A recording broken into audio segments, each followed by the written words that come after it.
বাঁশের খুঁটির ওপর পলিথিনের ছাউনি, ভাঙা চৌকি, প্লাস্টিকের বস্তা আর পুরাতন কাপড়ের তৈরি বেড়ার খুপড়ি একখানা ঘর। দেখে মনে হয় পল্লীকবি জসিমউদ্দিনের কবিতার সেই আসমানের কথা।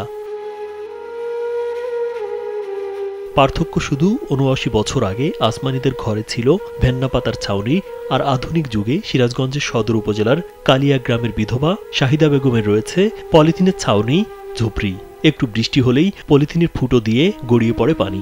ঝোড়ো বাতাস বইলেই কাঁথা বালিশ নিয়ে ছুটতে হয় প্রতিবেশীর বারান্দার দিকে। জ্বর আইসে ব্যাগ কাপড় চুপড় গৈসা মইসা নিয়ে যাই, গাছি ফাইলা দিছি। আত্মীয় স্বজনের বাড়িতে চা চিন্তাই না খাই।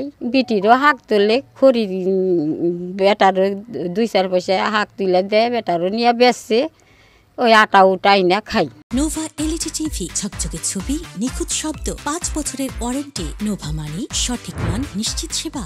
একক তো খাই, একক তো নাও খাই। এই ভর্তা আছে না খাতি খাতি আমার জীবন দুই শেষ। গোস্ত মাছ কোনে পাম, কুরবানির মধ্যে খাইছি, আল্লাহ চাই চিন্তা নিয়ে আর খামু কোনতো নেই। নামাজ পড়ার বসি তাও পানি পড়ে। আমার যে কত কষ্ট, আল্লাহ কই আল্লাহ তুমি আল্লাহ আমাকে শান্তি করে দেও, আল্লাহ শান্তি করে দেও। স্বামী পরিত্যক্তা প্রতিবন্ধী এক মেয়ে ও ১২ বছর বয়সী নাতিকে নিয়ে এমনই একটি ঝুপড়ি ঘরে ৬ বছর ধরে বসবাস করছেন শাহিদা বেগম। অন্যের বাড়িতে কাজ করে যা পান তাই দিয়ে খেয়ে না খেয়ে চলে দিন। বিয়ে হয়েছিল প্যান দাতা শোনা দেখ পেরাইসে নিয়ে গেছিল। এই মেয়েরও পেটে আসলি আমার স্বামী মারা গেল ডায়রিয়ায়। হেও সময় ঘর আসছিল না, এই একটু ভাঙ্গা ঘর আসছিল। তারই মধ্যে আমি দুঃখ দামদারি করে বসি খুঁড়ছি, খড়ি খুঁড়ছি, হাঁক তুলছি, বেচছি, সংসারে বেটা বিটি নিয়ে খায় ওই ভাঙ্গা ঘরে হইয়া থাকছি। আমার জীবনটাই কষ্টর। সরকারের কাছে আমি আবেদন জানাইছি যে আমার ঘর উড়ে নিয়ে গেছে, আমার খুব থাকার কষ্ট। আপনাদের কাছে সরকারের কাছে আবেদন জানাইছি, একটা ঘরের ব্যবস্থা করে দিলে আমি শান্তিভাবে ঘুম পাড়ার পর মেলা। স্বামীর মৃত্যুর পর চরে শাকপাতা তুলে তা শহরে বিক্রি করে ছেলে মেয়েদের বড় করেন। কালিয়া এলাকায় ৩ শতক জমি কিনে সেখানে একটি ঘর তুলে সন্তানদের নিয়ে বসবাস করতে থাকেন। এরপর ৩টি ছেলে মেয়েকেই বিয়ে দেন তিনি। কিন্তু ১০ বছর আগে মানসিক প্রতিবন্ধী হয় মেয়ে তারাবানুকে স্বামী ছেড়ে চলে যায়। সন্তান সহ বিধবা মায়ের সংসারে এসে আশ্রয় নেয় তারাবানু। বাসা বাড়িতে কাম করে বিয়ে হইল থেকে আমি পলাহ নিল, মরে গেল। এক মুঠি চাল ধরে মরে নাকি ৪ দুকা থেকে মরে গেল।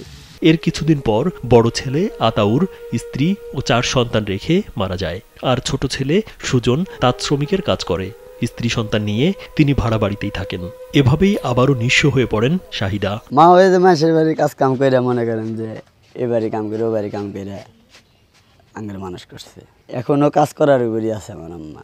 ইন্দু বাড়ি কাজ করে, উঠান ঝাড় দেয়, থাল বাসন মঞ্জে।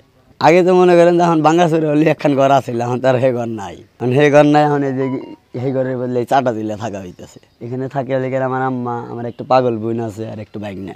অসহায় পরিবারটির পাশে সমাজের বিত্তবানদের এগিয়ে আসার আহ্বান জানান স্থানীয়রা। তার এমন পরিস্থিতি দাঁড়াইছে যে একটু জ্বর আসার সাথে সাথেই অন্যের বারিন্দাতে যায় তার রাত্রি যাপন করা লাগে। এই সরকারের কাছে আবেদন করতেছি যে উনার একটা ঘরের জন্য যদি করে দয়া করেন, তাহলে উনি বাকি জীবনটা ছেলে সন্তান নিয়ে নামাজ কালাম পড়ে বাকি জীবনটা কাটাইতে পারবো। রাজীব বিশ্বাস, কালবেলা।